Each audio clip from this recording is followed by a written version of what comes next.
মানুষ তখনই তোমায় কষ্ট দিবে যখন তুমি তাকে নিজের থেকেও বেশি ভালোবাসবে। চিরস্থায়ী কি জানেন? আপনার সুন্দর ব্যবহার, মনুষ্যত্ব, যেটা মৃত্যুর পরও সবার স্মৃতিতে থেকে যাবে। খুব বেশি চাওয়া নিয়ে কাউকে ভালোবাসতে নেই, এতে কষ্টের পরিমাণটাই শুধু বাড়ে। জীবনে খুব বড় বড় ধাক্কা খেতে হয়, নয়তো জীবনের মানে বোঝা যায় না, আপন পর চেনা যায় না, কিছু বোঝা যায় না। চারিদিকে সবই মুখোশের আবরণে আবৃত, কিছু না। তোমাকে ভাঙতে চাওয়া মানুষের সংখ্যা কখনোই কমবে না, তুমি বরং নিজেকে গড়তে শেখো। পাশে থাকতে যে বা যারা কোনো মূল্য বোঝে না, তাদের কাছ থেকে দূরে সরে গিয়ে মূল্যটা আসলে বুঝিয়ে দিতে হয়। বেঁচে থাকা আর ভালো থাকা এক নয়। ভালোবাসার চেয়ে ভালো রাখার দায়িত্বটা অনেক কঠিন আর অনেক জরুরি। তুমি পয়সা বানাও, সম্পর্ক লোকেরাই বানিয়ে নেবে।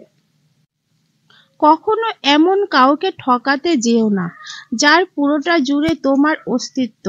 তাকে ঠকানো মানে নিজেই ঠকে যাওয়া। ভুলে যেতে পারাই ভালো।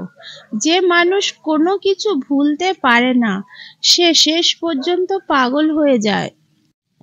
জীবনটা নাটকের মঞ্চ, যেখানে ভালো থাকার অভিনয় করা যায়, কিন্তু ভালো থাকা যায় না। প্রেম মানুষকে অভিনয় করতে, কথা গোপন করতে, দুঃখ সহ্য করতে ও মা বাবাকে অপমানিত করতে শেখায়। প্রতিটা মানুষের বোধহয় দুটো গল্প থাকে, একটা যা সবাই দেখে, অপরটা ভেতরে চেপে রাখে। স্ত্রীর সাথে কখনোই এই একটা কাজ করো না। নিজের স্ত্রীকে কখনো অন্য নারীর সাথে তুলনা করবেন না। অন্য নারী যদি আপনার জন্য কল্যাণকর হতো, তাহলে রব তাকে আপনার কাছেই পাঠাতেন। চেহারা তো আবরণ মাত্র, তুমি কেমন সেটা তোমার ব্যবহারের ওপর নির্ভর করে প্রকাশ পাবে।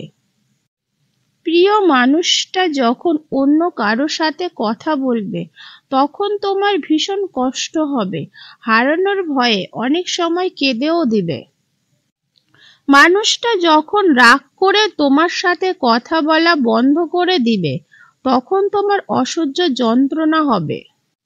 তুমি সব সময় চাইবে মানুষটা সারা জীবন তোমার হয়ে থাকবে, তোমাকে বুঝবে, সময়ে অসময়ে তোমাকে খুঁজবে। তোমার এই চাওয়াগুলো একটু অপূর্ণ হতে দেখলেই তোমার কষ্ট হবে।